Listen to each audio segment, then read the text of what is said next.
السلام علیکم ورحمۃ اللہ وبرکاتہ۔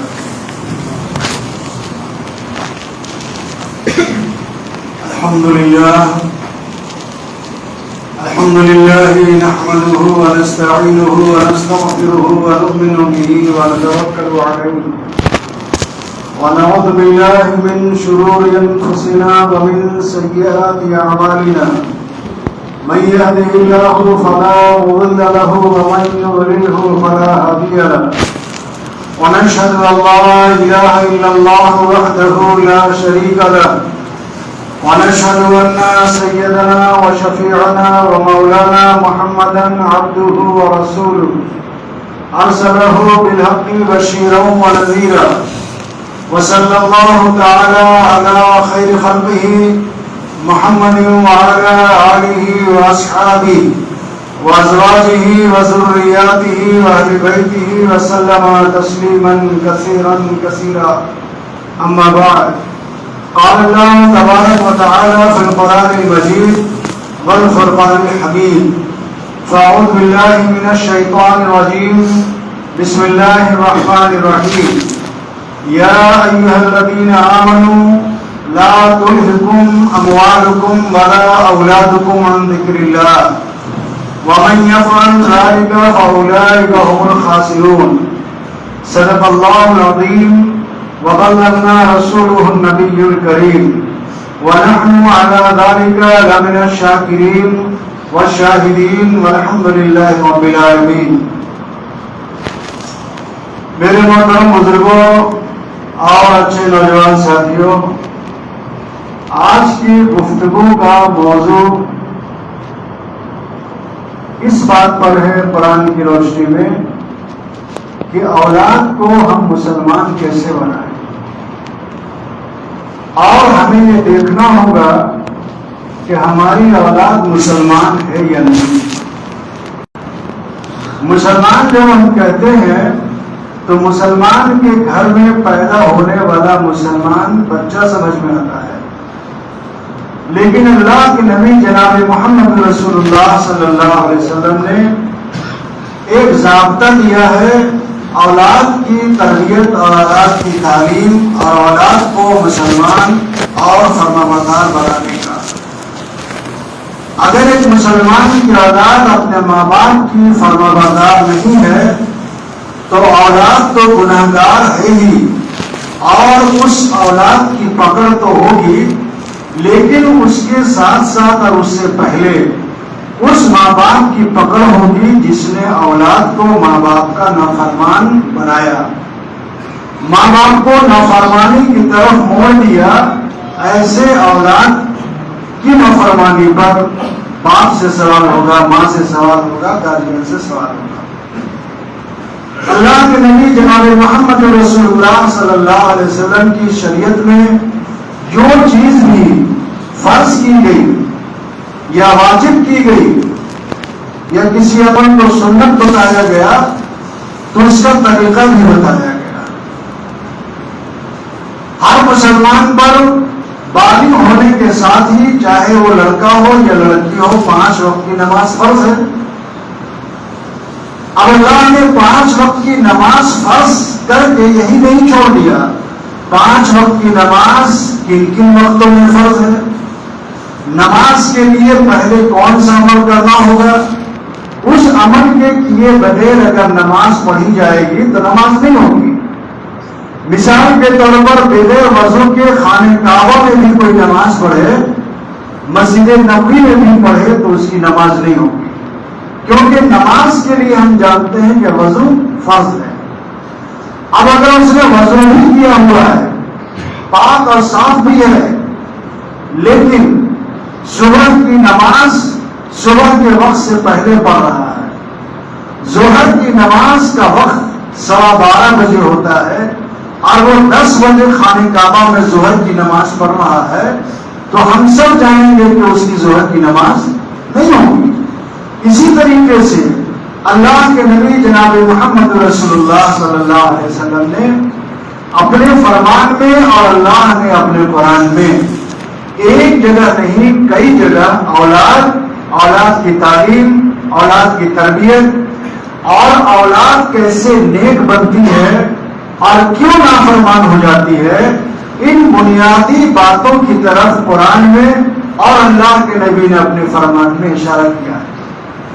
ہر انسان نکاح ہو جانے کے بعد اولاد چاہتا ہے، یہ انسان کی فطرت ہے، انسان کی طبیعت ہے، حتیٰ کہ اولاد کے لیے نبیوں نے دعا کیا ہے، ربی ہب لی من لدنک ولیہ، اے اللہ تو اپنے پاس سے ایک وارث دے دے، ایک بیٹا دے دے جو میری اس نبوت کے مشن کو آگے بڑھا سکے۔ نبی اولاد کی دعا کر رہے ہیں، لیکن اولاد لینے اور دینے کا اختیار خالص اللہ کو ہے۔ بہت سارے نبی ایسے ہوئے ہیں جن کی کوئی اولاد نہیں ہوئی، اور بہت سارے نبی ایسے ہوئے ہیں جن کی بہت سارے اولادیں ہوئی ہیں۔ تو اللہ نے بتایا کہ اولاد کوئی مسلمان اپنے اختیار سے چاہے تو اولاد اس کو نہیں ہو سکتی ہے۔ اولاد کا دینا، اولاد کا لینا، اولاد کا زندہ رکھنا، اولاد کا باقی رکھنا، یہ اللہ کے ہاتھ میں ہے۔ اتنی صاف اور واضح بات کی ہے قرآن میں اللہ نے، اور بالکل ایک ادنا مسلمان جو بہت معمولی سمجھ رکھتا ہے، قرآن اس کی سمجھ کے مطابق بات کرتا ہے۔ یعنی سب سے جو بہت سمجھدار ہے، اس کے سمجھنے کی جو سطح ہے، اس کے سمجھنے کا جو معیار ہے، جو کیٹیگری ہے، قرآن اس سطح سے بات کرتا ہے۔ مثال دیکھیں، اللہ کہتا ہے کہ وَهَبُوا لِمَن يَشَاءُ إِنَاثًا، جملہ دیکھیے بتانے کا، اللہ توحید سمجھا رہے ہیں، ایمان بتا رہے ہیں۔ وَهَبُوا لِمَن يَشَاءُ إِنَاثًا، ہم جس کو چاہتے ہیں صرف بیٹی دیتے ہیں۔ وَيَهَبُ لِمَن يَشَاءُ الذُّكُورَ، اور ہم جس کو چاہتے ہیں صرف بیٹا دیتے ہیں۔ اور نُزَوِّجُهُمْ ذُكْرَانًا وَإِنَاثًا، اور ہم جس کو چاہتے ہیں بیٹا بھی دیتے ہیں، بیٹی بھی دیتے ہیں، ملا کے دیتے ہیں۔ وَمَن يَجْعَلُ مَن يَشَاءُ عَقِيمًا وَيَجْعَلُ مَن يَشَاءُ عَقِيمًا، اور ہم جس کو چاہتے ہیں کچھ نہیں دیتے۔ اس بات کو سمجھنے میں کوئی دقت، کوئی پریشانی آئی نہیں۔ اب قرآن کی اس بات کو اپنے خاندان میں، اپنے گھر میں، اپنے معاشرے میں پریکٹیکلی روپ سے تلاش کیجیے۔ ہمارے خاندان میں، ہمارے پڑوس میں، ہماری برادری میں، ہمارے محلے میں، ہمارے گاؤں میں بہت سارے لوگ ایسے ہیں جن کی صرف بیٹیاں بیٹیاں ہیں۔ بہت سارے لوگ ایسے ہیں جس کے صرف بیٹے ہیں، وہ بیٹی چاہ رہا ہے، اور چاہنے کے باوجود اس کو انتظار ہے کہ اگر بیٹی ہو بیٹا ہو گیا، اور جس کو انتظار ہے اگر بیٹا ہوگا بیٹی ہو گئی۔ انتظار میں 6 7 8 بیٹیاں ہو گئی، انتظار میں 6 7 8 بیٹے ہو گئے، اور بہت سارے لوگ ہیں جن کو اللہ نے ایک بیٹا ایک بیٹی دیا، 2 بیٹا 3 بیٹی دیا، 4 بیٹی 2 بیٹا دیا، 1 بیٹا دیا۔ لیکن بہت سارے لوگ ایسے ہیں کہ علاج کرنے کے باوجود، دعا کرنے کے باوجود اللہ نے اس کو اولاد سے محروم رکھا، نہیں ہوا۔ علاج کرنا یہ بری بات نہیں ہے، دعا کرنا یا دعا کروانا یہ بری بات نہیں ہے۔ اسباب اور سبب کے درجے میں یہ ساری چیزیں صحیح ہیں، لیکن دعا کرنے کے باوجود اور علاج کرنے کے باوجود کسی کو اولاد نہ ہو، اس میں تعجب کی کوئی بات نہیں ہے۔ ایسا نہیں ہے کہ جس کو ہم نے دعا کے لیے کہا تھا اس کی دعا میں اثر نہیں۔ مولانا اشرف علی تھانوی رحمۃ اللہ علیہ جو 1300 کتابوں کے مصنف ہیں، جنہوں نے بہشتی زیور لکھا ہے اور ہر گھر میں یہ کتاب ہوا کرتی ہے، اپنے قلم سے، اپنی زبان سے، وعظ اور نصیحت سے امت کو بڑا فائدہ پہنچایا۔ انہوں نے پہلی ملی، پہلا نکاح کیا، اولاد نہیں ہوئی، دوسرا نکاح کیا تو وہ سے اولاد نہیں ہوئی۔ اب سوچیے وہ مولانا اشرف علی تھانوی جن کی ہزاروں لاکھوں مرید ہیں اور جو سب کے لیے دعا کرتے ہیں، اور ان کی دعا سے اللہ نے بہت ساروں کو نوازا، لیکن خود وہ صاحب اولاد نہیں ہے۔ تو یہ بھی نہیں ہے کہ اگر ایک بیوی سے اولاد نہیں ہو رہی ہے، ایک بیوی سے بیٹا نہیں ہو رہا ہے، تو دوسرا نکاح کر لے، تو یہ کوئی ضروری نہیں ہے کہ بیٹا ہو جائے۔ ہمارے ہاں اولاد کے ہونے اور نہ ہونے کی وجہ سے بیوی کے ساتھ محبت میں اور رشتے میں فرق پڑتا ہے۔ مکہ کے جو اسلام دشمن مخالفین تھے، جو مشرک تھے، ان کی بہت ساری برائیاں اور بہت ساری خرابیاں قرآن میں اللہ نے بیان کیا ہے۔ وہ یہ کہ وہ ہر ضرورت کے لیے انہوں نے الگ الگ خدا بنا رکھا تھا۔ مکے جو خانہ کعبہ جو اللہ کا سب سے پہلا اور سب سے مقدس گھر ہے، اللہ کے اس پہلے اور مقدس گھر میں جس گھر کے بنانے کی وجہ قرآن میں خود اللہ نے بیان کیا، ان اول بیت وضع للناس للذی ببکۃ مبارکا وہدی للعالمین، کہ اللہ نے انسانوں کے لیے مکے میں سب سے پہلا گھر بنوایا جس کے چاروں طرف اللہ کی رحمت برستی ہے، اللہ کا فضل و کرم ہوتا ہے۔ اس خانہ کعبہ کے اندر 360 بت رکھے ہوئے تھے، اس کی پوجا ہو رہی ہے۔ اللہ کے نبی آ گئے، آپ نے اپنی نبوت کا اعلان کر دیا، مکے میں 13 سال رہے، لیکن اللہ کے رسول نے اس بت کو نہیں ہٹایا۔ کیوں؟ آپ ہٹانے کی پوزیشن میں نہیں تھے۔ آپ اگر اللہ سے دعا کرتے یا بھوک مانگ دیتے تو آپ کی دعا میں اور بھوک میں اتنی طاقت تھی کہ وہ بت غائب ہو جاتے، نیچے گر جاتے۔ لیکن اسلام وہ مذہب ہے جنہوں نے سمجھایا کہ اللہ کی طاقت ایک الگ چیز ہے اور اللہ کا اصول الگ چیز ہے۔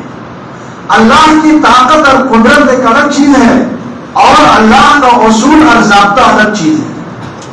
اللہ کی طاقت تو یہ ہے کہ اس نے آدم علیہ السلام کو بغیر ماں اور بغیر باپ کے کوڑی ہوئی مٹی سے پتلے میں روح ڈال کر کے انسان بنا دیا۔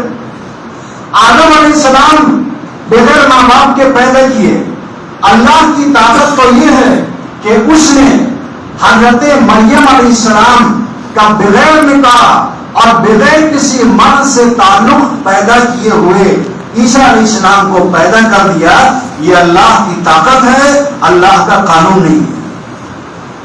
آج اگر کوئی بڑے سے بڑا ولی کامل خانہ کعبہ میں تہجد کے وقت اللہ سے دعا مانگے اور وہ نکاح نہ کرے، اور نکاح تو کر لے لیکن بیوی سے رشتہ قائم نہیں کرے، تو تمام تر بزرگی اور ولایت کے باوجود اور دنیا کے سب سے بہترین مقام میں تہجد کے وقت دعا کرنے کے باوجود اس ولی کو اللہ اولاد سے نہیں نواز سکتے، جو نکاح کرنے کے باوجود اپنی بیوی سے رشتہ قائم نہیں کرتا یا نکاح نہیں کرتا۔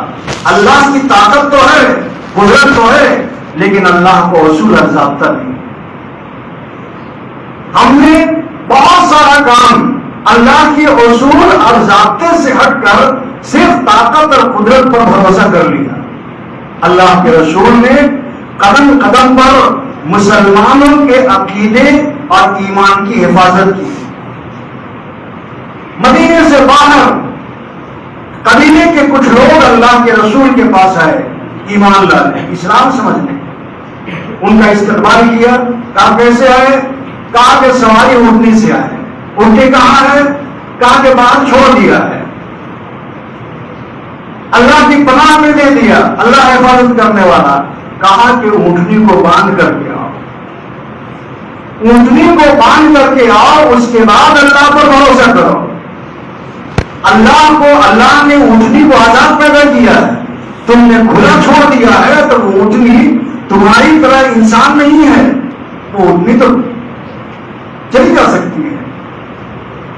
اسی طریقے سے مختلف موقعوں پر اللہ نے بتایا عیسیٰ علیہ السلام کو بغیر باپ کے پیدا کر دیا، تو اللہ کی طاقت، اللہ کی قدرت الگ ہے اور اللہ کا اصول اور ضابطہ رکھے. ایک شخص کو، ایک نوجوان کو میٹرک میں، انٹر میں ضلع ٹاپ کرنا ہے. اب معمولی وہ پڑھتا ہے، نارملی پڑھتا ہے، یہ پڑھنے پر توجہ دھیان نہیں دیتا، اور تہجد کے وقت جو ہے گھر کے کسی کونے میں الٹا لٹک کر کے قرآن کی تلاوت کر رہا ہے، سورہ یاسین پڑھ رہا ہے، درود شریف پڑھ رہا ہے، لیکن کتاب پر محنت نہیں کر رہا ہے. کیا ہے خیال؟ تو ٹاپ پر جائے گا؟ نہیں. ضلع ٹاپ کرنے کے لیے، اسٹیٹ ٹاپ کرنے کے لیے جس لیول کی محنت درکار ہے کتاب کا مطالعہ اس کو چاہیے، اسی لیول کی محنت کرنی ہوگی. یہ جو مسجد کے کونے میں الٹا لٹک کر کے یا گھر کے کونے میں الٹا لٹک کر کے تسبیح ذکر تلاوت کر رہا ہے، اس سے وہ مقصد پورا نہیں کر سکتا ہے. اللہ نے قرآن میں کہا کہ جمعہ کی نماز پڑھنے کے بعد اللہ کا فضل تلاش کرو، یعنی روزی، دکان، محنت مزدوری چھوڑ کے آئے ہو تو رزق کو، کاروبار کو اللہ نے قرآن میں فضل کہا. اب ظاہر ہے کہ آپ وقت پر دکان نہیں کھولیں گے، اور دکان میں جس چیز کی آپ نے دکان کی ہے، کاروبار کیا ہے، اس کا میل نہیں رکھیں گے، اور آپ کہیں گے کہ ہم پابندی کے ساتھ نماز پڑھتے ہیں، حج کرتے ہیں، عمرہ کرتے ہیں، لیکن دکانداری چلتی نہیں ہے، گاہک لوٹ کے چلے جاتے ہیں. گاہک لوٹ کے اس لیے چلے جاتے ہیں کہ گاہک کو 10 سامان چاہیے تو 2 سامان آپ کے یہاں 8 سامان نہیں ہے، تو یہ سمجھتا ہے کہ میں 8 سامان دوسرے جگہ کہاں سے لوں. لہذا وہ مارکیٹ، وہ دکان زیادہ چلتی ہے جہاں گاہک کی میلنگ کا خیال رکھا جاتا ہے. اللہ نے کاروبار کا اصول الگ بنایا ہے. اب آپ کہیں گے کہ میری سنت کے مطابق داڑھی ہے، میں کرتا پاجامہ پہنتا ہوں، 5 وقت نماز کے پڑھتا ہوں، لیکن ایک بغل کا ہمارا دکاندار ہے، داڑھی بھی نہیں رکھتا ہے، نماز بھی نہیں پڑھتا ہے، صرف جمعہ پڑھتا ہے، کاروبار کے اعتبار سے بہت آگے بڑھ رہا ہے. جہاں بڑھ رہا ہے وہاں جو اصول اپنانا ہے اس اصول کو وہ اپنا رہا ہے، آپ نہیں اپنا رہے.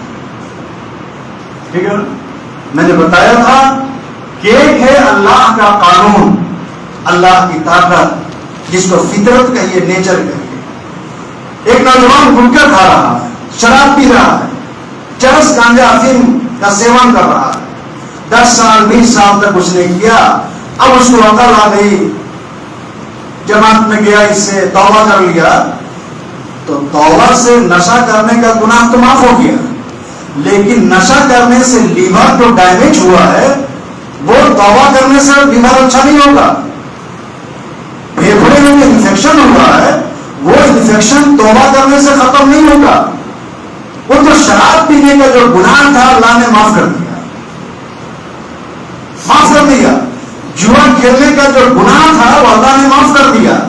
اب بیوی کا زیور بیچ کے اس نے جوا کھیلا، بیوی کا زیور آ گیا، تو توبہ کرنے کے بعد اللہ غیب سے بیوی کو زیور واپس نہیں لائیں گے. اب اس کے لیے محنت کرنی ہوگی، مشقت کرنی ہوگی، بیوی کو زیور خرید کے لا کر کے دینا ہوگا. لوگوں نے شریعت کو یا تو غلط سمجھ لیا ہے یا ہم لوگوں نے غلط سمجھایا ہے. اصلاح معاشرہ کا جلسہ ہوتا ہے عام طور پر، مسجد کی تعمیر ہو تو اصلاح معاشرہ کا جلسہ، مدرسے کا جلسہ ہو تو اصلاح معاشرہ کا جلسہ. میں کہا کرتا ہوں کہ اصلاح کس کی طرف سے؟ اصلاح اسٹیج میں جو موجود ہیں ان کی طرف سے، یا اسٹیج کے جو نیچے سننے والے ہیں ان کی طرف سے؟ اصلاح ہمیشہ اوپر سے ہونی چاہیے. آج ہمارے ملک میں کوئی شعبہ ایسا نہیں ہے جہاں بدعنوانی نہیں ہو، کرپشن نہیں، کوئی شعبہ ایسا نہیں ہے.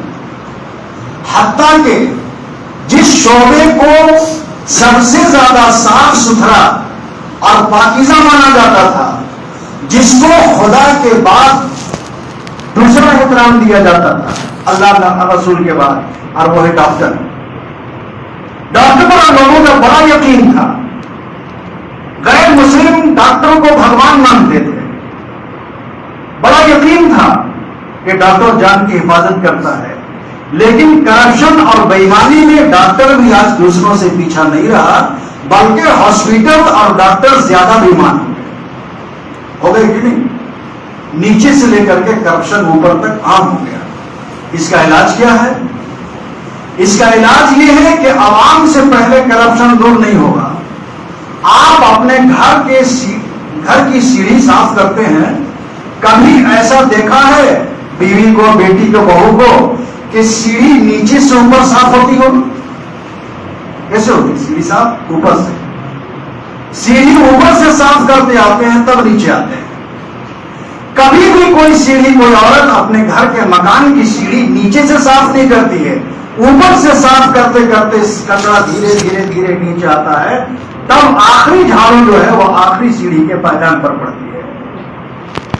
اللہ کے نبی جناب محمد رسول اللہ صلی اللہ علیہ وسلم نے مسلمانوں کی اصلاح اور مسلمانوں کی تعلیم اور تربیت کا انداز اس طریقے سے بتایا کہ کوئی یہ نہ کہہ سکے کہ اسلام نے اصلاح کا جو طریقہ بتایا وہ سماجی اعتبار سے کارگر نہیں ہے.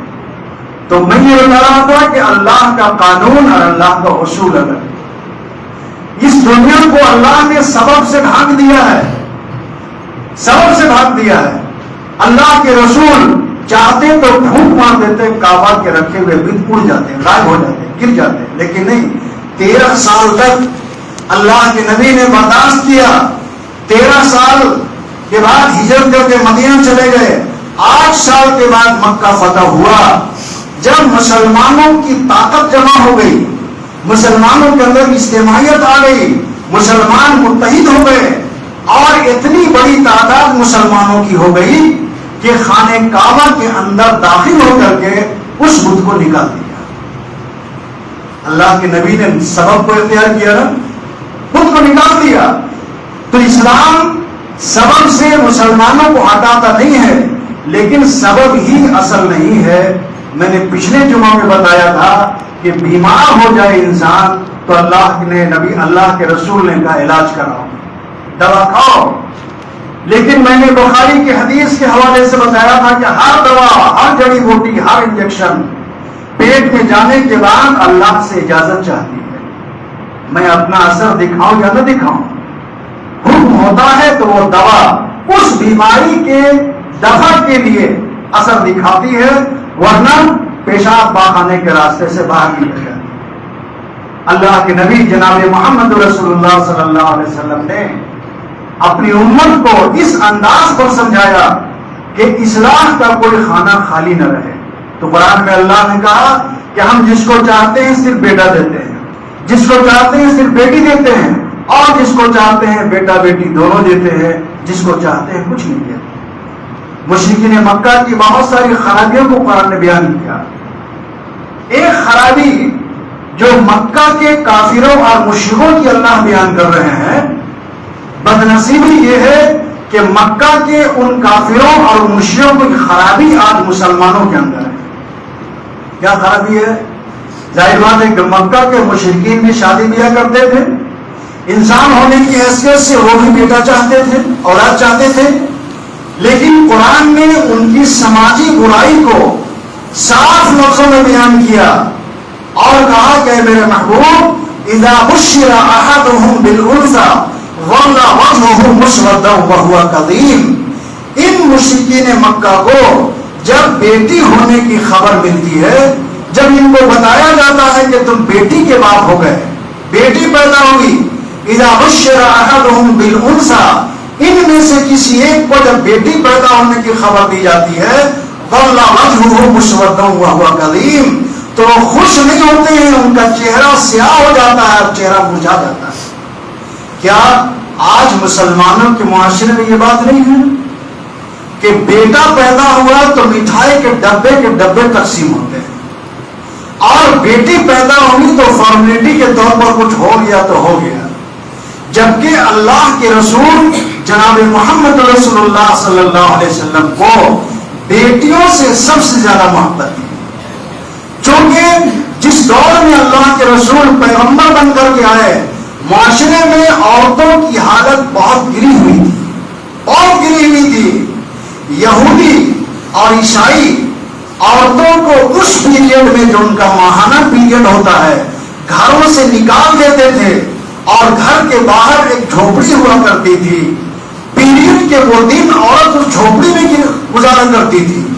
مکے کے مشرکین اپنی عورتوں کو اس پیریڈ کے دنوں میں گھوڑے کا جو استبل ہوا کرتا ہے، اونٹوں کا جو استبل ہوا کرتا ہے، بکریوں کا جو باڑا ہوا کرتا ہے، جہاں پیشاب اور پاخانہ جانور ہوا کرتے تھے استبل، وہاں عورتوں کو پیریڈ کے وہ دن گزارنے پڑتے تھے. اور جب وہ عورت کہتی تھی کہ میرا پیریڈ مکمل ہو گیا ہے تو اس کا شوہر گھوڑے کی لید چلا کر کے اس کو مارتا تھا. جب اس کے بدن سے گھوڑے کی لید ٹچ ہو جاتی تھی تب اس کو اجازت ہوتی تھی اب آ کر کے عام دنوں کی طرح رہو. جانور سے زیادہ ذلیل عورت سمجھی جاتی تھی.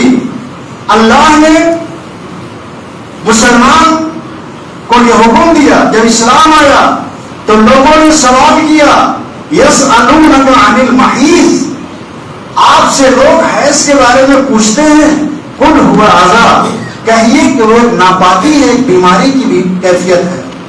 فاعتزلوا النساء فی المحیض، تو اس پیریڈ میں شوہر اپنی بیویوں سے الگ رہیں.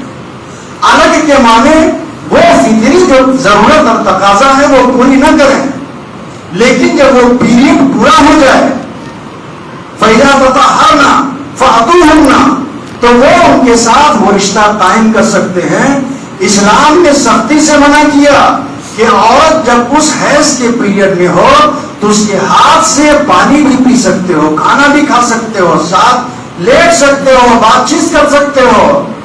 اللہ کے رسول کی بیویوں نے عورتوں کو قرآن کی آیت اترنے کے بعد میسج پہنچایا اور بعد کے لوگوں کو یہ کہا. حضرت عائشہ کی روایتیں ہیں کہ جب میں پیریڈ میں ہوا کرتی تھی اور اللہ کے رسول رمضان کے مہینے میں اعتکاف میں ہوا کرتے تھے تو میں مسجد نبوی کی جو کھڑکی تھی جو حضرت عائشہ کے مکان کی طرف کھلتی تھی، میں اس کھڑکی سے اللہ کے رسول کا سر دھو دیا کرتی تھی. کٹورے میں پانی لے کر کے سر دھو دیا کرتی تھی. اللہ کے نبی کے ساتھ میں اٹھا اور بیٹھا کرتی تھی. حضرت ام سلمہ کی اسی طرح سی روایتیں ہیں. یہ آیت قرآن کی کیوں نازل ہوئی؟ عورت کو احترام دینے کے لیے. قرآن میں جہاں جہاں مردوں کا ذکر ہے اجر و ثواب اور فضیلت کے اعتبار سے اللہ نے عورتوں کو بھی یاد کیا ہے. من ذکر و انثی فلنحیینہ حیاتا طیبہ، تم میں مرد اور عورت جو بھی ہے جو اللہ کے بتائے ہوئے طریقے اور محمد رسول اللہ صلی اللہ علیہ وسلم کی سنت کے مطابق زندگی گزارے گا، فلنحیینہ حیاتا طیبہ، تو ہم ان کو ایک پاک زندگی عطا کریں گے. قدم قدم پر عورت کے مقام کو اسلام نے جتنا بڑھایا ہے، دنیا کا کوئی مذہب آج بھی عورت کو اس کے مقام تک نہیں پہنچایا. غیر مسلموں کے اندر، ہندوؤں کے اندر عورتوں کو جائیداد میں حصہ نہیں دیا جاتا تھا. ان کے یہاں کنیا دان تھا، یعنی کنیا یعنی بیٹی، اور دان مانے خیرات. کنیا دان کرتے تھے، وہ شوہر کو بیٹی خیرات میں دیتے تھے، اس لیے اس کا نام کنیا دان پڑ گیا. جہیز میں جو کچھ سامان دینا تھا دے دیا، اب وراثت میں اس کا کوئی حصہ نہیں ہے. لیکن جب ہندوستان میں اسلامی شریعت انگریزوں کے دور میں اور اس سے پہلے مغلیہ حکومت میں نافذ تھا، اور آج بھی اسلامی شریعت ہندوستان میں لاگو ہے کہ نکاح،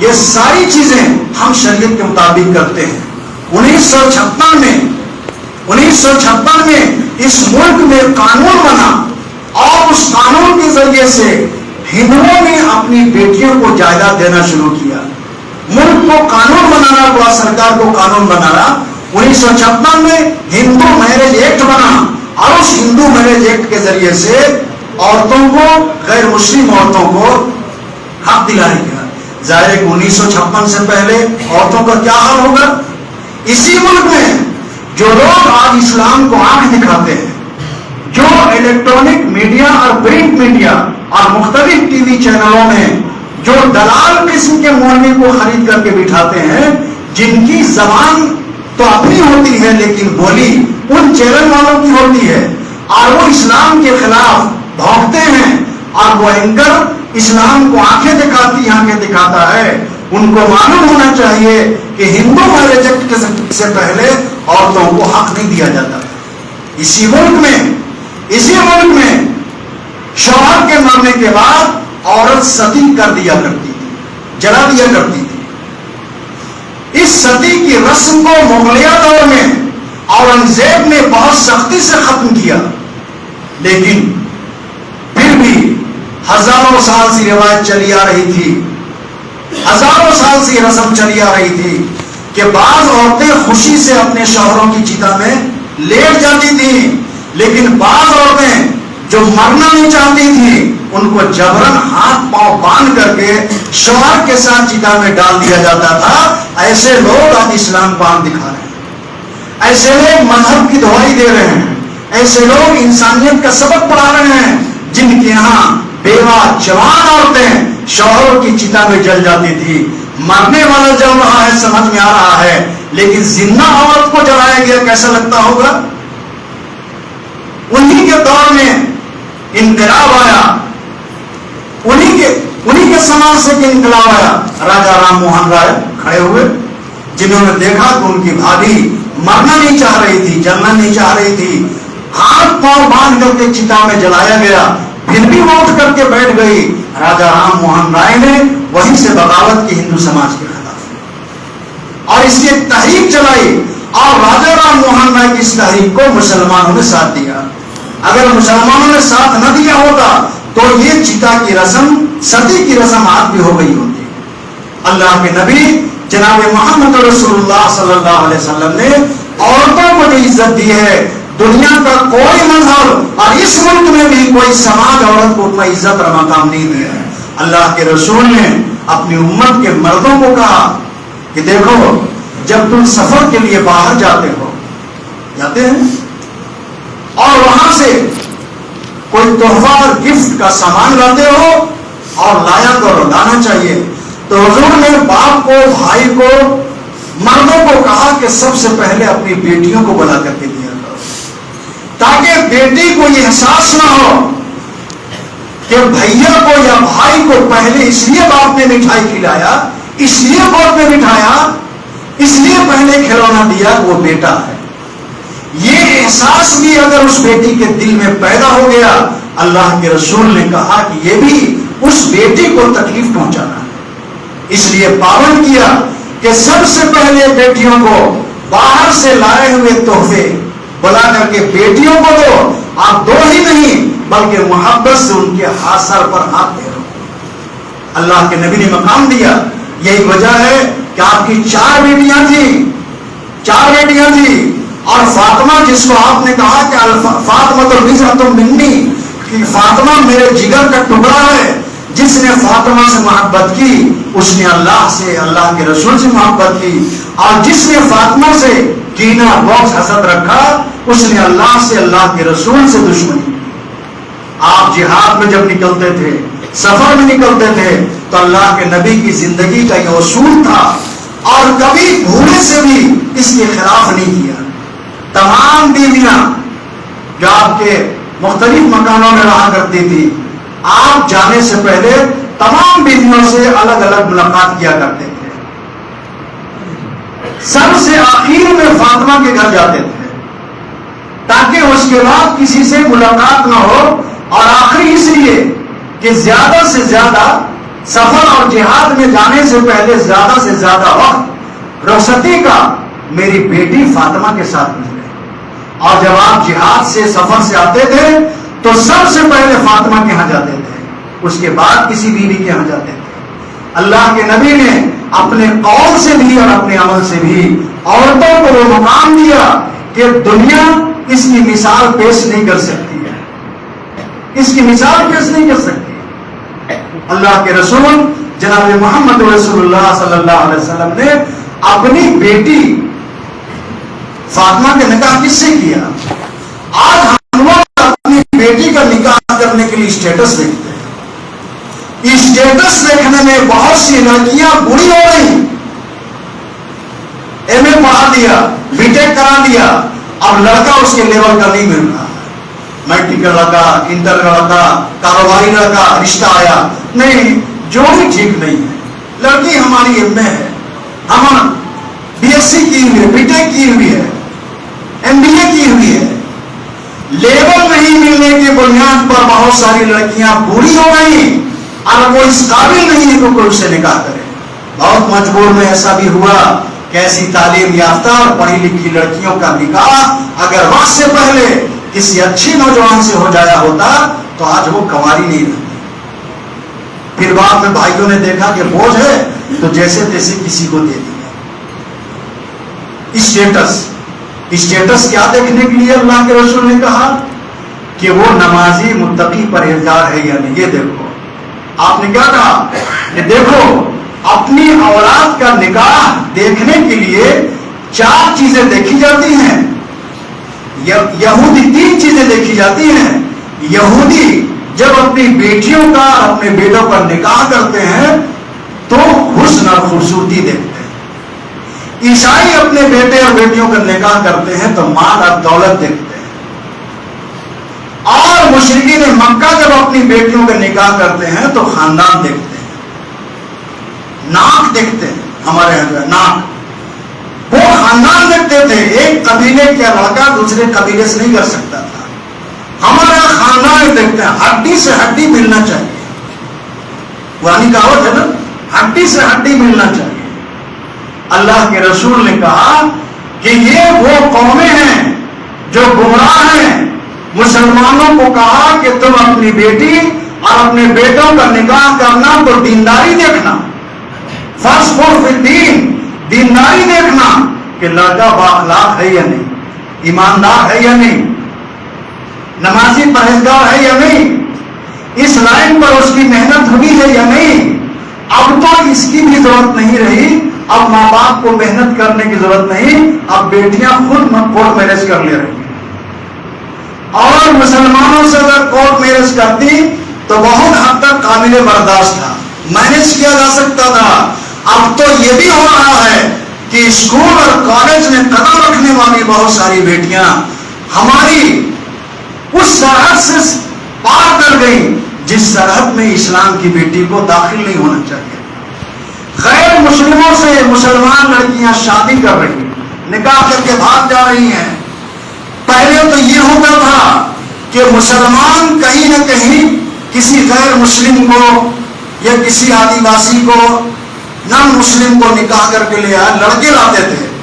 اب لڑکوں سے زیادہ لڑکیاں غیر مسلموں کے پاس جا رہی ہیں, بھاگ رہی ہیں.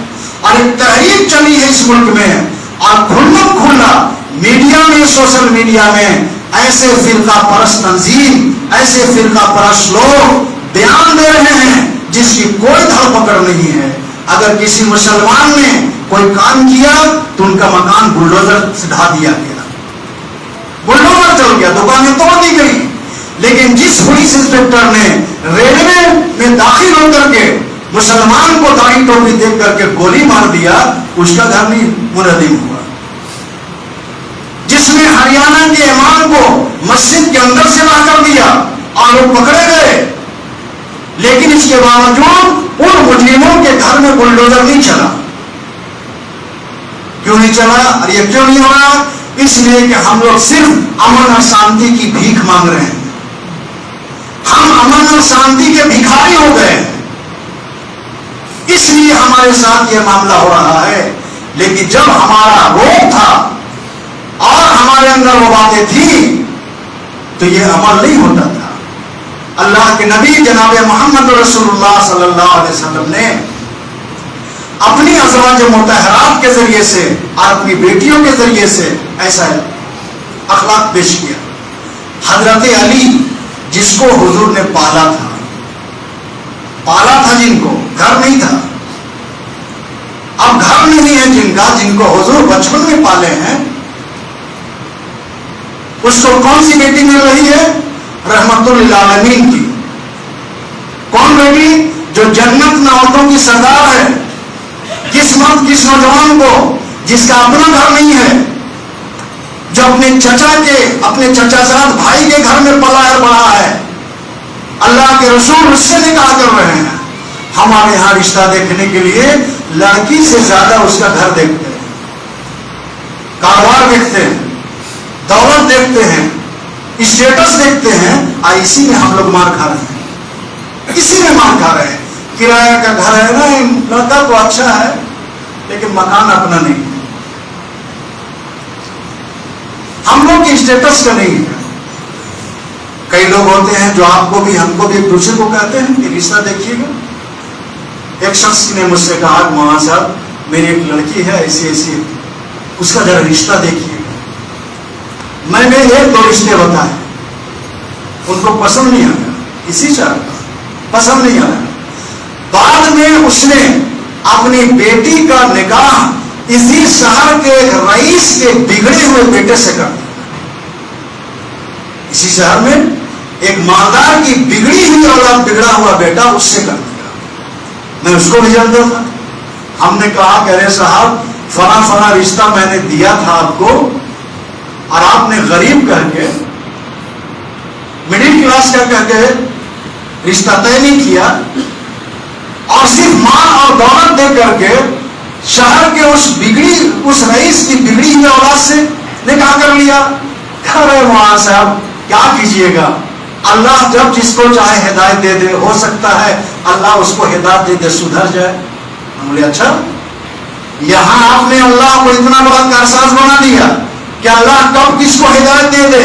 تو جو غریب اور جو مڈل کلاس کا تھا، وہاں یہ نہیں تھا کہ اللہ کب کس کو امیر بنا دے، اللہ کب کس کو نواز دے، اللہ کب کس کو آگے بڑھا دے۔ اور ایسا ہوا کہ بہت سارے لوگ انہوں نے نکاح کیا تو بہت معمولی قسم کے لوگ تھے، لیکن جب محنت کیا کاروبار کے اعتبار سے، سروس کے اعتبار سے، یا پرائیویٹ کمپنیوں میں نوکری کے اعتبار سے، تو اللہ نے ان کی حالت سدھار دی۔ حضرت فاطمہ کا نکاح ایسے سے ہو گیا۔ نکاح کر دینے کے بعد اللہ کے نبی بے خبر نہیں رہے، بے خبر نہیں رہے، بلکہ معاشرتی طور پر وہ صحابہ جو اپنی بیٹیوں اور بیٹوں کا نکاح کیا کرتے تھے، اللہ کے رسول پوچھتے تھے کہ تمہاری بیٹی کیسی ہے جی؟ صحابہ سے پوچھتے تھے تمہاری بیٹی کیسی ہے، تم نے بیٹے کا نکاح کیا، کیسا ہے، کیسی ہے، ازواجی زندگی ٹھیک چل رہی ہے؟ لوگ بتاتے تھے، اور اگر کسی نے کوئی بات بتائی تو اللہ کے نبی جا کر کے فوراً اس کو سمجھاتے تھے۔ یہ دور ہمارے ختم ہو گیا، رشتہ طے ہوتا ہے، پنچایت کے لوگ آتے ہیں، کمیٹی کے لوگ آتے ہیں، رجسٹر لے کر کے آتے ہیں، 3-4 رسید بھی لے کے آتے ہیں، انٹری ہوتی ہے، چلیے ٹھیک ہے، یادداشت کے لیے انٹری ہو رہی ہے، باراتی کتنے ہوں گے، عورت کتنی ہوگی، مرد کتنے ہوں گے، غیر مسلم کتنے ہوں گے، بارات کس دن آئے گی، سب صحیح ہے۔ اب 3 رجسٹر نکل رہا ہے، یہ کیا ہے بھائی؟ یہ پنچایت کا ہے، پنچایت کا خرچہ 5000، چلیے صحیح ہے۔ یہ کیا ہے؟ مسجد کی رسید ہے، یہ کیا ہے؟ مدرسے کا ہے، یہ کیا ہے؟ قبرستان کا ہے۔ میں بارہا ہمیشہ کہا کرتا ہوں کہ پنچایت اور کمیٹیاں رشتہ طے ہونے کے وقت جو مدرسہ، مسجد، قبرستان کا چندہ کاٹتی ہے، یہ ناجائز ہے، ناجائز ہے، ناجائز ہے، حرام ہے۔ دیوبند کا فتویٰ، سہارنپور کا فتویٰ، نبض العلماء کا فتویٰ موجود ہے۔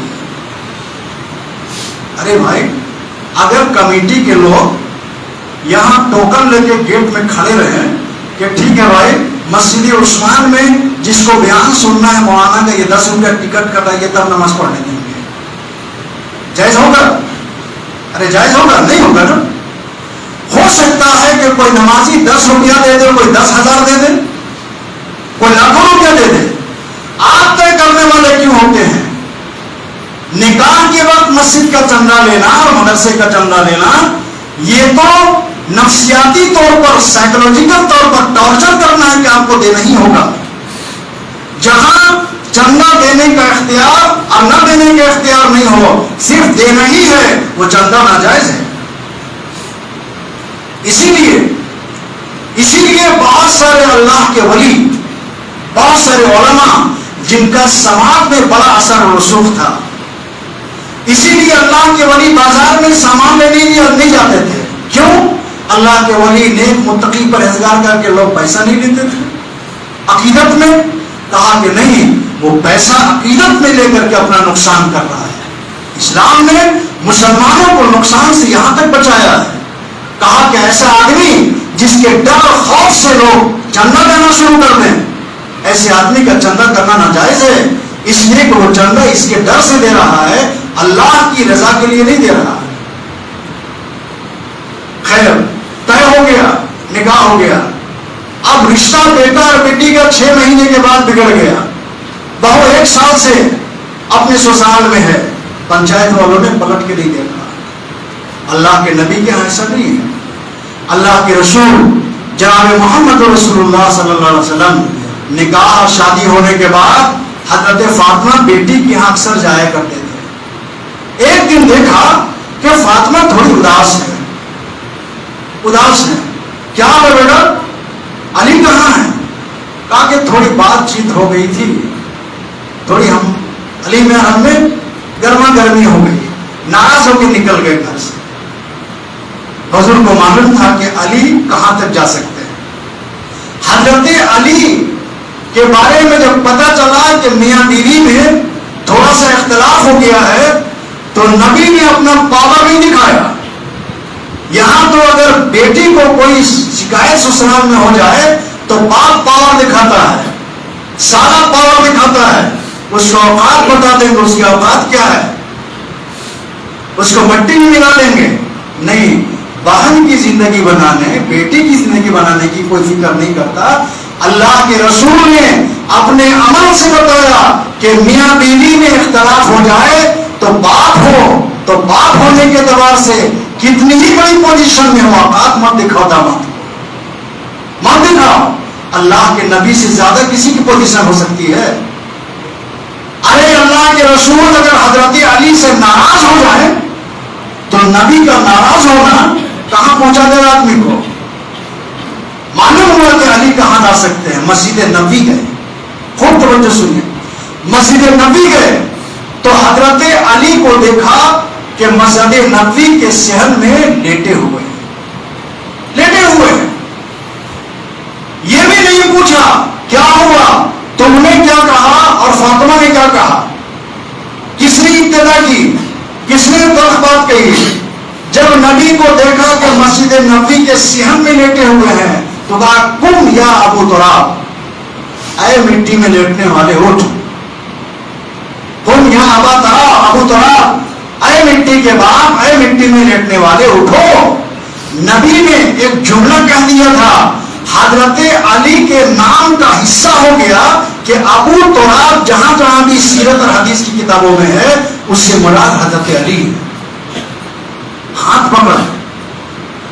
پکڑ کر کے حضرت علی کا گھر لے گئے، فاطمہ کو بلایا، کہا کہ بیٹا فاطمہ ادھر آؤ۔ آپ داہنے طرف حضرت فاطمہ کو کھڑا کیا، بائیں طرف علی کو کھڑا کیا، دونوں کا ہاتھ ملوایا، علی کے کندھے میں ہاتھ رکھا، فاطمہ کے کندھے میں ہاتھ رکھا، دونوں کا نبی نے سینے سے سمجھایا اور کہا کہ تم میرے اہل بیت ہو، تم آپس میں ناراض ہو کے مت رہا کرو، تم آپس میں ٹوٹ کے مت رہا کرو۔ حضرت علی حضرت فاطمہ کہتی ہیں کہ نبی کے اس ثالثی کرنے سے ایسا لگا کہ فاطمہ ہم سے کچھ ہوا ہی نہیں۔ ازدواجی زندگی میں میاں بیوی میں حالات کبھی ہوتے ہیں، بحث ہو جاتی ہے، یہ ہو جاتی ہے، کوئی بری بات نہیں ہے۔ آپ کو تو حیرت ہوگی بتا کے کہ اللہ کے رسول کی حضرت عائشہ سے کہاں سنی ہوگی، کچھ بات ہوگی۔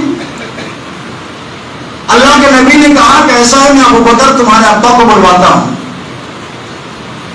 اور فیصلہ کرواتا ہوں۔ سوچئے نبی، حضرت ابو بکر نبی سے درجے میں نیچے ہے نا، یہ نبی وہ صحابی ہے، ابو بکر کو بلوا لیجیے۔ حضرت ابو بکر آ گئے، یا رسول اللہ کیا بات ہے؟ کہا کہ ابو بکر دیکھو ہم نے عائشہ میں کچھ بات ہو گئی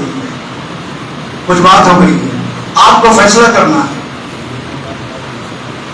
اب حضرت عائشہ کو اللہ کے رسول کا عائشہ تم اپنی بات رکھو گی یا ہم رکھیں؟ حضرت عائشہ کہہ رہے کہ ہاں آپ ہی رکھیے، لیکن صحیح بولیے گا۔ سیرت کی کتابوں میں ہے. آپ ہی لیکن صحیح بولیے گا. نبی جان رہے ہیں کہ میری عائشہ یہ بیوی کا جو شوق والا انداز ہوتا ہے وہ اس لیول سے بول رہی ہے, لیکن حضرت ابوبکر نے کھینچ کے تماچا مارا, اتنا تماچا مارا زور سے کہ ابوبکر کی انگلیاں گال میں نشان پڑ گئی, اس لیے کہ اللہ کے رسول نے نکاح کرنے کے بعد پیار سے حضرت عائشہ کا نام حمیرہ رکھا تھا. حمیرہ اس لڑکی کو کہتے ہیں جس کا گورا پن لالی لیے ہوئے. گورا پن ایک ہوتا ہے وائٹ سفید والا نا, اور ایک ہوتا ہے لالی پن. انگریزی میں اس کا اگر ٹرانسلیٹ کریں تو پنکی ہو سکتا ہے, پنک کلر کا. حمیرہ کہتے تھے. پتہ چلا کہ نبی کی ایک سنت یہ بھی ہے کہ اگر کوئی آدمی اپنی بیوی کا وہ نام جو اس کے ماں باپ نے رکھا ہے پیار سے اگر اپنے سسرال میں کوئی دوسرا نام دے سکتا ہے تو نبی کی سنت ہے. بیوی کو کوئی دوسرے نام سے پکارے, مارا تماچا, گال کا نشان پڑ گیا. حضرت ابوبکر کو آقا نے کہا کہ ابوبکر ہم نے آپ کو اس لیے نہیں بلایا تھا, آپ جائیے. جب وہ تماچا مارا نا باپ نے بیٹی کو تو حضرت عائشہ حضور کے پیٹھ کے نیچے چھو گئی, پیچھے آ گئی. حضرت ابوبکر چلے گئے, دائیں ہاتھ سے پکڑا, لائے اور آئینہ کے سامنے چہرہ کر دیا اور کہا کہ دیکھو دوسرے گال میں انگلیوں کے نشان پڑنے سے ہم ہی نے بچایا. حضرت عائشہ کہتی ہے کہ میں حضور کے سینے سے لگ گئی اور کہا کہ یا رسول اللہ ہمارے دل میں آپ کی محبت کبھی کم نہیں ہوتی ہے.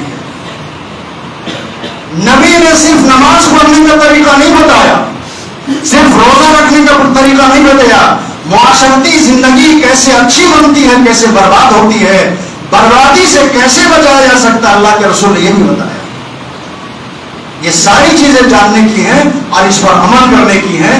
اسی لیے جمعہ کا خطبہ رکھا گیا اور نماز کم کر دی گئی تاکہ مسلمان نماز سے پہلے جو اللہ کے رسول کی بات ہوتی ہے اس کو سنیں. اللہ نے اپنا حق 2 رکعت معاف کر دیا اور جمعے میں صرف 2 رکعت رکھی, لیکن افسوس یہ ہے کہ ہر مسجد میں جن لوگوں کو قرآن اور حدیث کی باتیں سننے کی زیادہ ضرورت ہے وہ آخری وقت میں آتے ہیں, وہ نماز پڑھ کے چلے جاتے ہیں, اور دینداروں کا طبقہ پہلے آتا ہے اور بے دینوں کا طبقہ ہر مسجد میں دیکھیں گے خطبہ کی اذان ہوگی, آخری خطبہ ہوگا تب آ جائے گا. یہ بہت بڑی معاشرے کی خرابی ہے. آخری ایک اپیل یہ ہے کہ انشاءاللہ آئندہ 10 ستمبر کو 3ری منزل کی ڈھلائی ہوگی مسجد عثمان کی. اس میں زیادہ سے زیادہ تعاون کرنا ہے ان لوگوں کو جن کو اللہ نے صلاحیت دی ہے, اور مقامی لوگوں سے گزارش ہے کہ جمعہ کی نماز کے بعد تشریف رکھیں گے, اس لیے کہ ڈھلائی کا خرچ ایک لمبا چوڑا ہوتا ہے اور بہت اخراجات ہے. تو نماز کے بعد مقامی جو اس محلے کے ہیں اور دوسرے لوگ بھی چاہیں تو شریک ہو سکتے ہیں. مشورہ کرنا ہے کہ کس طریقے سے 10 ستمبر کو کامیابی کے ساتھ اور آسانی اور سہولت کے ساتھ اللہ کے اس گھر کی ڈھلائی ہو جائے. اللہ تعالیٰ عمل کی توفیق عطا فرمائے.